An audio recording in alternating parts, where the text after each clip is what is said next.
Quand il est arrivé à la tête d'Eurotunnel, c'était pas franchement gagné. Il faut dire que depuis le début, le consortium n'avait navigué qu'entre galères et psychodrames en tout genre. Affable, mais inflexible quand il s'agit des intérêts de la société dont il a la charge, Jacques Gounon a mis au pas créanciers trop gourmands et pouvoir public trop prégnant. Aujourd'hui, Eurotunnel est une entreprise comme les autres, ou presque. Jacques Gounon sera mon invité dans Leader sur Public Sénat. Leader, l'économie par ceux qui la font, présenté par Gérard Bonos. C'est mercredi à 22h30 sur Public Sénat. Bonsoir à tous, à suivre sur Public Sénat, 3 rendez-vous, le 18h, nouveaux assauts contre les gardes à vue policières. Après l'offensive des avocats, l'unanimité politique se fait pour réclamer au minimum un changement de méthode, sinon de système. Michel Alliot-Marie s'est expliqué il y a quelques instants au Sénat à la demande du groupe RDSE, les radicaux. À 18h30, déshabillons-les, l'émission de décryptage d'Hélène Risser qui se penche aujourd'hui sur le cas Éric Besson. Enfin à 19h15, conversation d'avenir, Jacques Attali et Stéphanie Bonvicini, nous parlerons du Vatican. Le journal tout de suite.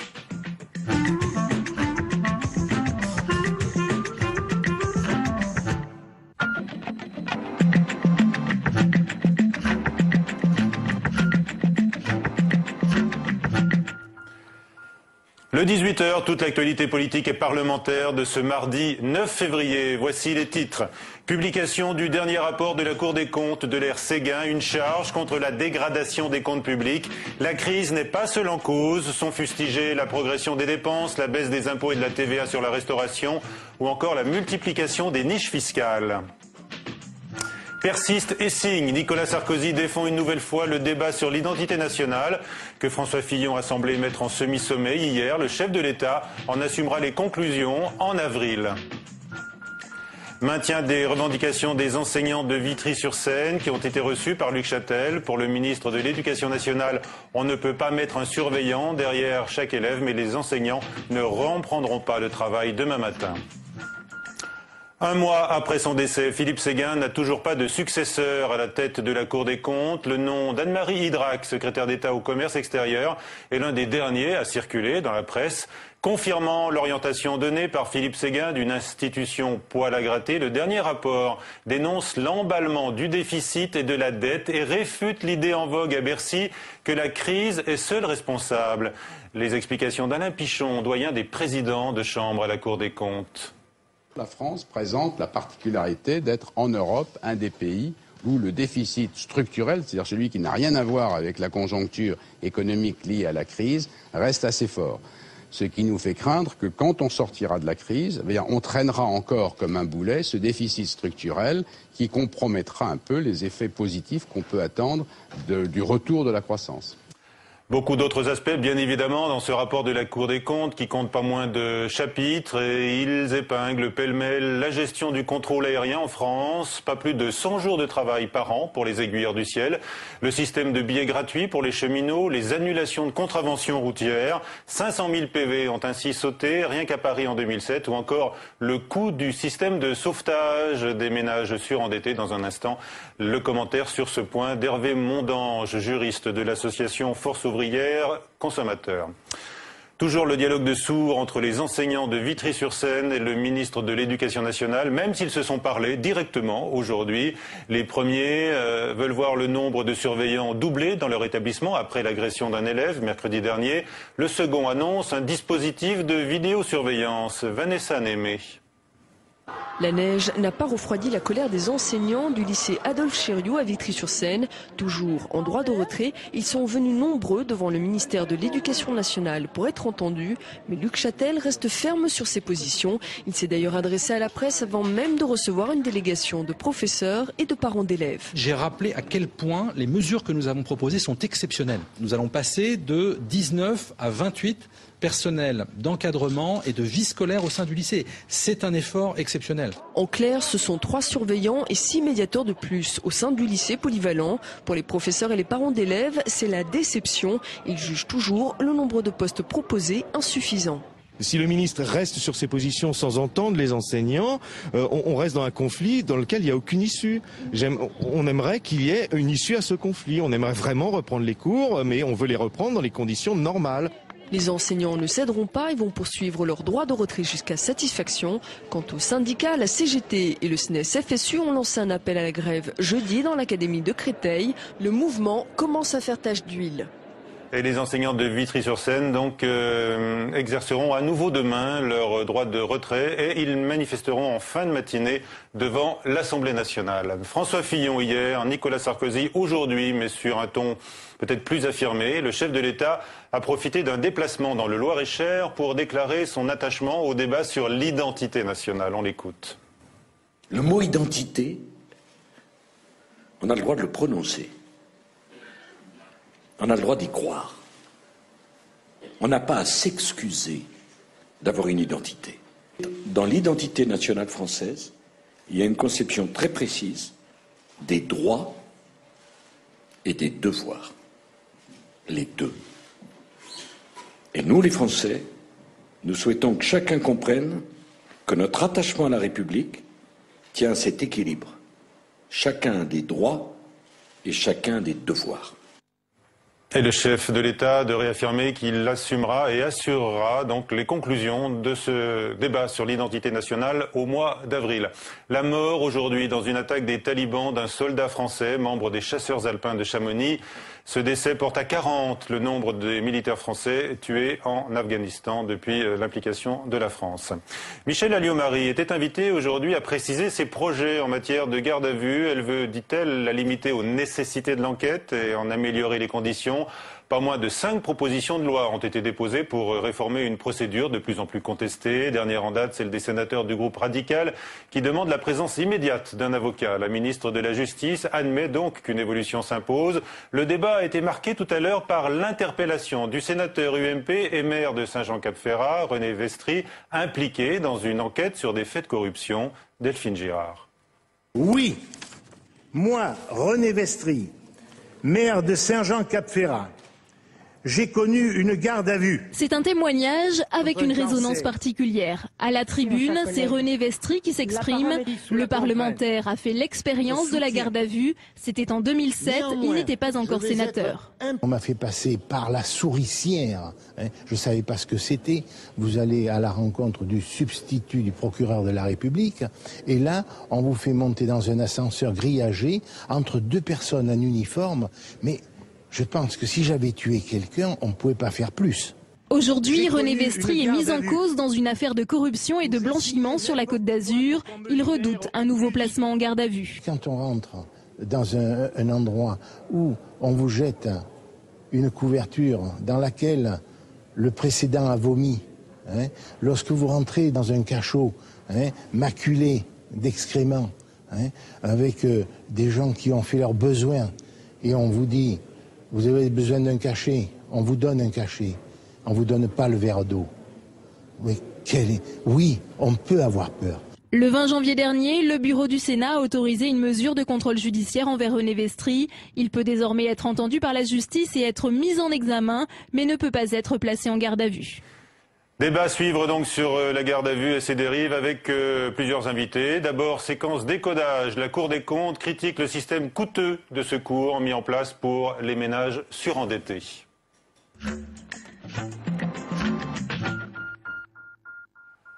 Invité du 18h, Hervé Mondange, bonsoir. Vous êtes juriste à l'association Force Ouvrière Consommateurs. Le surendettement qui frappe nombre de ménages français a conduit, on le sait, les pouvoirs publics à mettre en place un dispositif de secours qui est aujourd'hui donc critiqué par la Cour des comptes. C'est l'un des aspects de ce rapport qui a été publié aujourd'hui.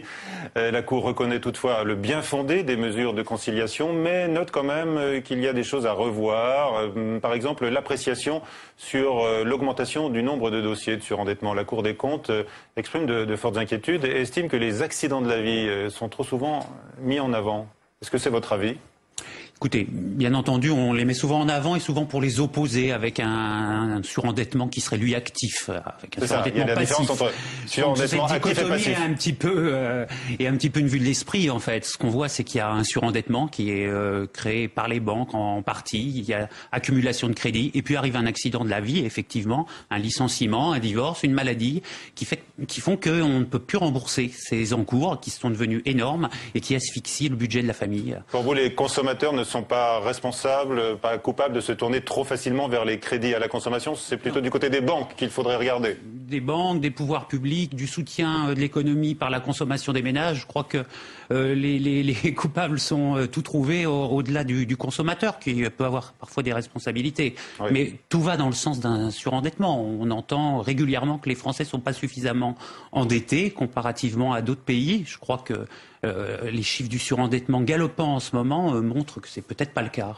Alors, le rapport pointe également le coût pour la collectivité de ces cas de surendettement, puisqu'on sait que c'est la Banque de France qui se porte en avant avec ses agents, et cela a un coût pour la collectivité, mais pas pour les banques. Oui, on peut effectivement se poser la question, et je pense que c'est une manière de voir les choses. Je tiens à dire que c'est aussi un coût pour les organisations de consommateurs qui siègent dans les commissions de surendettement bénévolement, et qu'en conséquence de quoi, il y a effectivement un coût pour la société. Mais il faut le mettre au regard peut-être d'une déjudiciarisation galopante du traitement du surendettement, où on a pu faire certaines économies, voire des économies certaines. Alors vous, évidemment, association de consommateurs, vous essayez d'œuvrer pour la prévention, et là, c'est là que le bas blesse, souligne également la Cour des comptes. Absolument, et en cela, on la suit dans ses conclusions.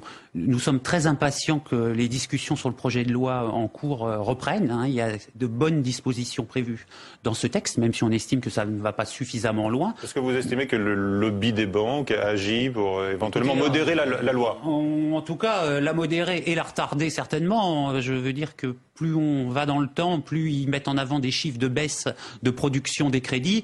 Donc on peut se demander si ces appels du milieu bancaire n'ont pas été entendus par certains milieux. Quelles sont les mesures concrètes que vous réclamez, vous ? On en demande un certain nombre. La principale, il me semble, c'est de rééquilibrer le marché du crédit à la consommation. Il faut vraiment ramener le crédit renouvelable à sa juste valeur, à sa juste utilité. Elle est assez moindre, il faut bien le dire. Elle s'est développée énormément ces dernières années sans justificatif. Il faut donc que les consommateurs puissent prendre des prêts amortissables pour de petits montants. Il y a et pour des petits taux, enfin des taux raisonnables. Des taux qui resteront raisonnables, bien entendu. Absolument. C'est assez paradoxal que de voir que les gens les plus pauvres payent les taux les plus élevés. C'est la mesure essentiel selon vous. Je vois dans le rapport de la Cour des comptes que l'on dénonce également l'option offerte aux possesseurs de cartes de fidélité. On en a tous dans notre portefeuille. Oui. On nous incite avec l'option 1 à choisir toujours le crédit et non pas le paiement au comptant. Là, c'est une petite chose qui pourrait changer les choses. Bon, c'est à la marge. Pour notre part, nous prenons la dissociation totale des deux produits. On peut tout à fait avoir des cartes de fidélité d'un côté, des crédits revolving de l'autre. Vous aurez remarqué que nous ne sommes pas pour l'abolition pure et simple du crédit revolving, mais on doit vraiment le ramener à sa juste valeur. Et bien entendu, faire miroiter à des consommateurs la possibilité d'avoir des rabais, surtout en ces périodes de crise, en contrepartie d'une simple signature, ça leur est présenté comme ça, est tout à fait déloyal à notre sens. Hervé Mondange, merci. Suite du 18h, les gardes à vue. Faut-il changer la loi ?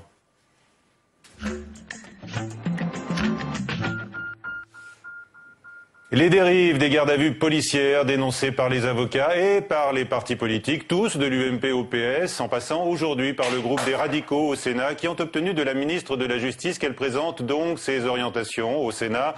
Plusieurs invités pour en débattre dans un instant. D'abord, le cas d'un gardé à vue dans le cadre d'une infraction routière. Il serait environ 200 000 Français à avoir connu le sort de celui que nous présente maintenant Alexandra Collineau. Jonathan est monsieur tout le monde, une trentaine d'années, gérant d'entreprise. En 2007, il est arrêté pour un banal contrôle routier. Il n'a alors plus de points sur son permis, mais a engagé quelques semaines auparavant un recours pour les récupérer.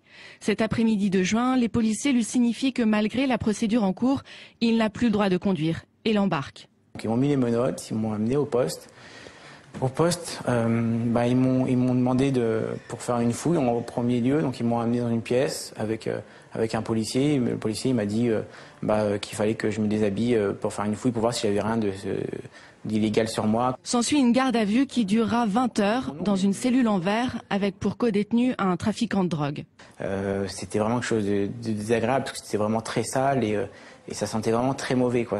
J'ai passé une nuit un peu horrible puisque j'ai pas dormi. Bon, là c'était à la faute de tous les autres détenus, parce qu'ils criaient, il y avait des va-et-vient de personnes. Malgré ses demandes, Jonathan n'aura pendant tout ce temps aucune explication sur sa situation. À chaque fois que je posais une question, bon, il y avait certains policiers qui étaient un peu, bon, je sais pas s'ils étaient un peu surmenés ou pas, mais des fois, c'est vrai que ça pouvait aller jusqu'aux insultes, comme ferme ta gueule, quoi, c'est bon, tais-toi. Vraiment, je me suis dit, mais qu'est-ce que je fais ici, quoi, c'est pas trop ma place. Il sera libéré au matin, sans plus de cérémonie. En 2009, 200 000 personnes ont été placées en garde à vue pour délit routier. Nos invités, donc, Jacques Mézard, sénateur radical de gauche du Cantal, bonsoir. Yannick Dagnaud, délégué national du syndicat SGP Unité Police, puisque les policiers sont directement mis en cause, évidemment, dans ces dérives des gardes à vue. Et Patrick Gluckman, qui publie justement Garde à vue, le livre noir de la garde à vue. Vous êtes avocat, c'est un peu un guide pratique, comment réagir. C'est à la fois un petit pamphlet, et surtout un guide pratique, effectivement, parce que cette mesure peut toucher n'importe qui, n'importe quand, et il convient donc de glisser ça ou d'autres choses équivalentes entre les mains, éventuellement. Voilà, exactement, entre les mains de ceux qui peuvent inopinément se retrouver retenus dans un commissariat ou dans une gendarmerie. Dans sa boîte à gants, je veux dire, parce qu'on vient de voir là, un gardé à vue dans le cadre d'une infraction routière. C'est incroyable, 200 000 par an. Comment est-ce qu'on peut réagir quand on est emmené au poste ? Alors écoutez, déjà il y a des bons réflexes à avoir. Le premier réflexe, ce que je conseille toujours, je vais pas être démenti, c'est déjà d'être courtois vis-à-vis des forces de l'ordre, parce qu'il ne faut pas que de son attitude, de par son attitude, on allonge inopinément la présence dans le commissariat. À part ça, après il y a la question, savoir si on doit répondre ou pas aux questions. Et le problème, c'est que le droit au silence, il existe, mais il vous sera jamais notifié. À part ça, il est prudent quand on sait qu'on risque une garde à vue, une audition, d'avoir effectivement sur soi la carte de son avocat, avec le portable, etc., pour pouvoir prévenir utilement son défenseur, parce que vous savez que ce droit est permis actuellement, mais il ne sert à peu près à rien. Enfin, faut quand même pouvoir le prévenir, et je pense qu'on va en débattre avec monsieur le sénateur, mais en tout cas aujourd'hui on a le droit à la présence d'un avocat, mais c'est une visite de courtoisie, à l'habitude de dire le bâtonnier de Paris. Yannick Dagnaud, vous confirmez tout de suite que lorsqu'on est courtois, ça se passe mieux? Mais c'est la première des attitudes, je pense que la courtoisie... Est-ce que c'est toujours réciproque? La courtoisie du contrevenant est souvent liée à la fois... C'est tout un ensemble. Le policier sera courtois, bien évidemment. On est tous automobilistes, on est tous victimes quelque part. Moi, le premier, je suis motocycliste. Régulièrement, je suis l'objet d'interpellations tout simplement pour des contrôles. Je raconte souvent, on me pose tout le temps la question, est-ce que vous avez été mis en garde à vue? Moi, je raconte, je roulais avec un permis annulé, je ne le savais pas. J'étais conduit au poste de police, présenté à un OPJ. Ça s'est très bien passé. J'ai pas hurlé parce que j'étais avocat, c'est normal, on est un justiciable comme les autres. Et finalement, ça s'est bien passé. D'abord, Jacques Mézard, dites-nous pourquoi, selon vous, on a vu ces dernières années le nombre de gardes à vue littéralement exploser en France. Je crois que le premier problème, c'est cela, c'est qu'on est passé de 330 000 gardes à vue en 2002 à plus de 800 000 aujourd'hui. Il n'y a pas que les gardes à vue routières. Voilà, il y a de tout, et tout le monde reconnaît aujourd'hui qu'il y en a beaucoup trop, et que nombre de nos concitoyens sont soumis au régime de la garde à vue, qui est une privation de liberté, alors qu'ensuite, il n'y aura pas de poursuite, parce qu'il y a des classements sans suite, parce qu'il y a des litiges d'ordre civil qui peuvent amener des gardes à vue. Une sorte de sanction avant l'heure. Voilà. Et je crois qu'aujourd'hui, la situation est grave, et tout le monde l'a reconnu lors du débat, parce que ça creuse un fossé qui est tout à fait dangereux entre les forces de l'ordre, police, gendarmerie et le citoyen. Et c'est ce que j'ai tenu à dire tout à l'heure. Je crois et il faut pas faire systématiquement le procès des forces de l'ordre. Quand il y a une infraction routière, on ne poursuit pas l'automobile, mais le conducteur. Donc il y a une dérive sécuritaire qui doit être tout à fait mise en exergue dans ce qui arrive aujourd'hui. Alors on dénonce également souvent les procédures humiliantes pour le garder à vue. Vous avez des choses à dénoncer également là ? Là aussi, je crois qu'il faut être raisonnable.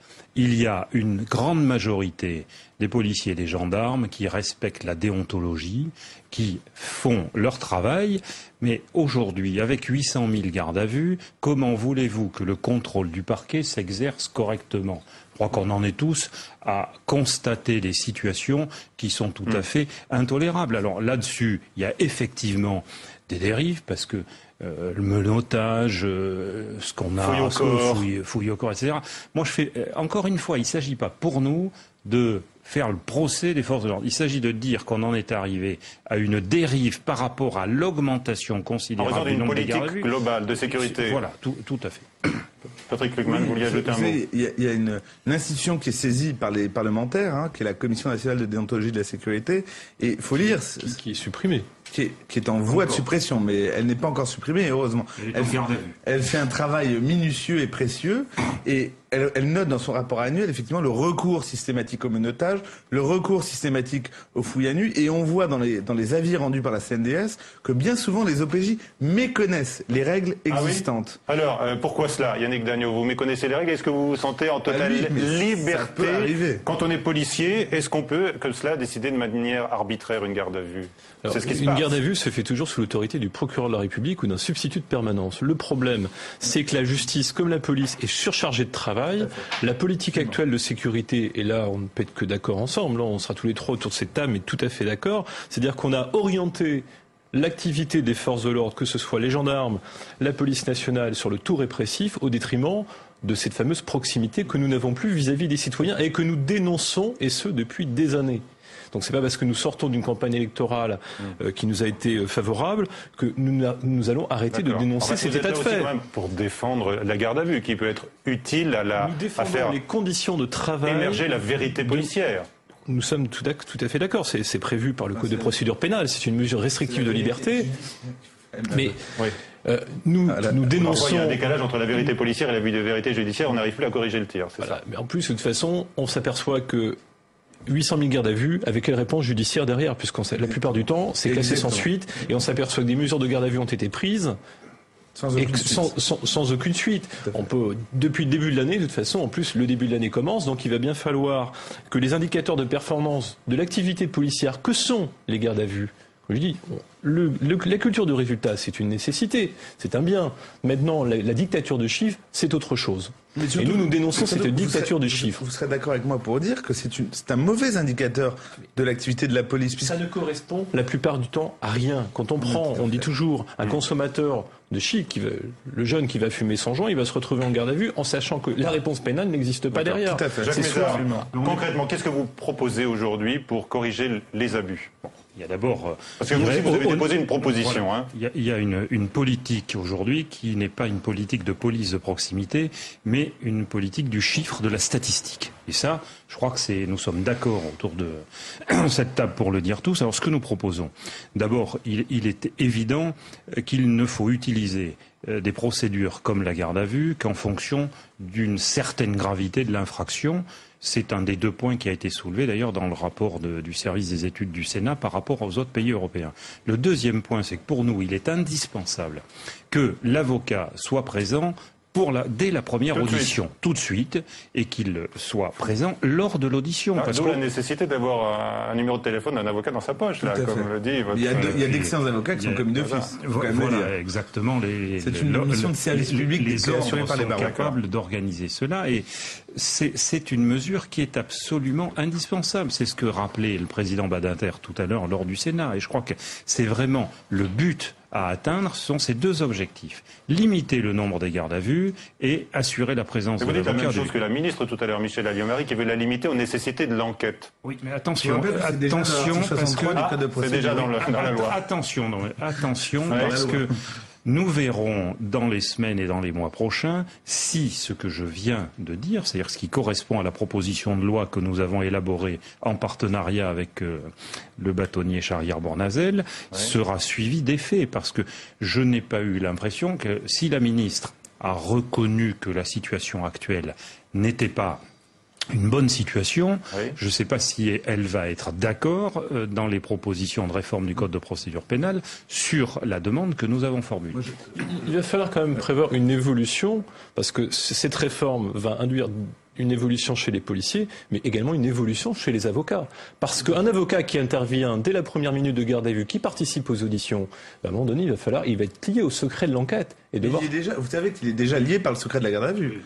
La garde à vue est confidentielle pour l'avocat, alors qu'elle ne l'est pas pour les proches qui sont prévenus par le service de police. Comment est-ce que vous allez pouvoir vous adapter à cette nouvelle situation, et quelle évolution est-ce que vous êtes prêt, vous, à accepter? Je pense que déjà les policiers sont prêts à être moins surchargés de travail, parce que la procédure judiciaire est d'une lourdeur monstrueuse.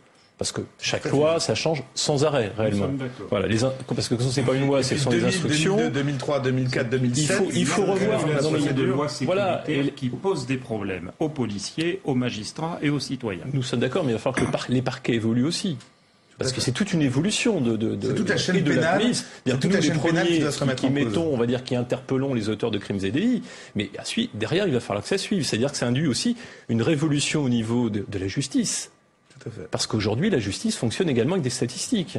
Et que peut-être que les substituts ou les procs vont devoir descendre un peu, faire le tour, comme on dit dans notre jargon, le tour des popotes, pour voir comment ça se voit. Parce que les conditions de garde à vue, en dehors de ça, sont déplorables. On a des locaux qui sont innommables. Mais mes collègues vivent dedans en 24 heures sur 24. Et en cela, nous sommes satisfaits, en moins que nos locaux vont s'ouvrir également sur l'extérieur. Est-ce que vous ne pouvez pas quand même justifier l'usage de la garde à vue dans les enquêtes que vous menez en tant que policier, parce que vous ne la défendez pas finalement? Ce sont ni plus ni moins que des instructions qui sont données plus ou moins au niveau local et qui rentrent justement dans l'activité des services. Mais un chef de service qui a une baisse de garde à vue d'une année sur l'autre va être convoqué par son directeur qui est convoqué avec le préfet Place Beauvau pour la leçon mensuelle. Et là, je me permets de poser une question. Allez-y. C'est comment expliquez-vous les 200 000 gardes à vue sur les infractions routières? Cela découle-t-il d'instructions? Bien sûr. Et souvent d'instructions des parquets. Comme on dit, en fonction, on prend juste l'alcoolémie, en fonction d'un parquet, vous allez au parquet de Saint-Brieuc ou vous venez au parquet du Val-de-Marne, ce sera du Créteil, ce sera totalement différent. Alors, dans les instructions qu'on a reproduites, qu'on a retrouvées sur les mesures de garde à vue, on dit temps de garde à vue, mais attention, pas plus de temps routière, parce qu'on sait très bien que quand on incite les forces de l'ordre à faire de la garde à vue, on va faire de la garde à vue routière en premier lieu. C'est très précis, alors. Je crois qu'il ne faut pas vraiment blâmer les forces de l'ordre. Il y a un niveau hiérarchique et politique qu'il faut bien prendre en compte. On a posé la question sur le site de notre partenaire nouvelobs.com. Selon vous, les gardes à vue, est-ce que c'est un risque pour les libertés ou un impératif pour faire éclater la vérité policière, qui n'est pas toujours la vérité judiciaire? Maître, vous le rappeliez. Écoutez, voici les réponses. Risque pour les libertés, 84%. Nécessité pour les enquêtes, 14% seulement. On peut dire ce soir, monsieur le sénateur, qu'il y a quand même un consensus qui semble se dégager entre la droite et la gauche pour réformer le système de la garde à vue. Tout le monde reconnaît que le système ne peut pas perdurer, qu'on ne peut pas mettre 800 000 Français chaque année en garde à vue et qu'il faut donc évoluer très rapidement. Et ça pourrait s'accentuer avec des qualifications judiciaires qui seront demain attribuées aux policiers municipaux.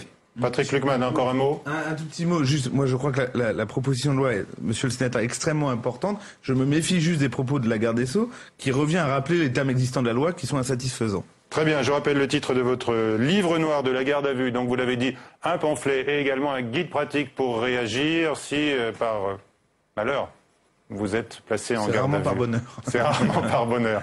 Merci messieurs. La suite du journal, notre dernière page, la page consacrée aux élections régionales.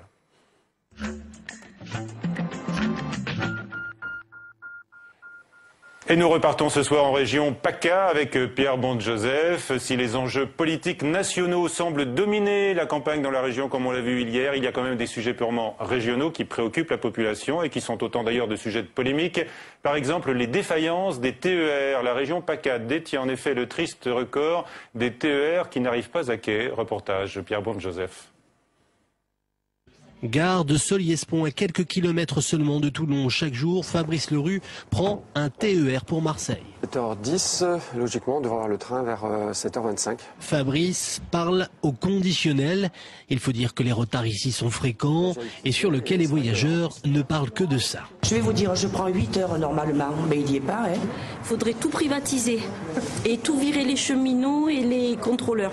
Et ces gens ils vont toucher une retraite complète alors qu'ils ont passé leur vie à faire grève. C'est un scandale. Premier train et première déception, ce soir, il devra rentrer en bus. On va être obligé de s'arrêter à Toulon et à Toulon, on aura des bus qui vont nous amener soit ailleurs, soit sur les ponts. C'est très fréquent, hélas, depuis plus d'un mois. Comme Fabrice, ceux qui choisissent le train veulent à tout prix éviter le stress de la conduite sur des voies saturées. Gare de Toulon, changement de train et deuxième déception. Là, mauvaise nouvelle, le train qu'on va prendre est annoncé déjà avec un quart d'heure de retard. Donc on espère que c'est simplement un quart d'heure.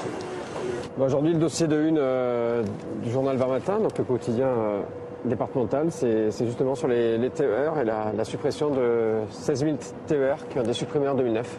Chaque année, avec 16 000 trains supprimés, la région Provence-Alpes-Côte d'Azur est la première région de France en termes d'annulation. Pourtant, depuis 1998, 200 rames ont été achetés par la région. À une époque, le matériel était entretenu durant la nuit et roulait le jour. Maintenant, pour des raisons d'économie, une partie de l'entretien se fait dans la journée. Évidemment, le matériel qui devait rouler dans la journée, s'il se retrouve en atelier, ne peut plus être intégré dans le planning de circulation. Du côté de la direction, pour expliquer les annulations et le retard, on met en avant les conditions extrêmes de l'hiver, les 2 petites voies engorgées entre Marseille et Toulon et les grèves incessantes. La régionalisation a apporté un plus, c'est-à-dire que c'est de 520 trains à 750 aujourd'hui. Par exemple, dans le même temps, on est passé d'un effectif de 9000 cheminots à 7000. Chacun des candidats au régional a compris que ce dossier était une priorité, mais le problème vient probablement de plus haut.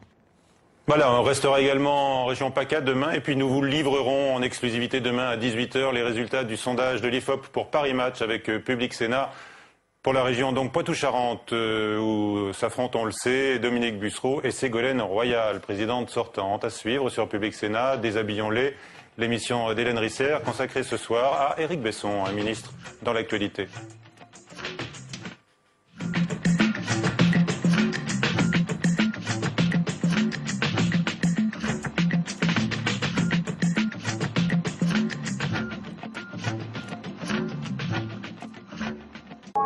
Écologie populaire, social écologie, développement durable. Pourquoi les politiques utilisent-ils autant d'expressions pour parler d'écologie? Et que se cache derrière ces mots, ce vocabulaire compliqué? Cette semaine, nous vous proposons de déshabiller en tout bien, tout honneur, les politiques en costume vert. Déshabillons-les démêle le fond de la forme en revenant sur les mots et les images qui ont marqué l'actualité. Samedi à 23h45 sur Public Sénat.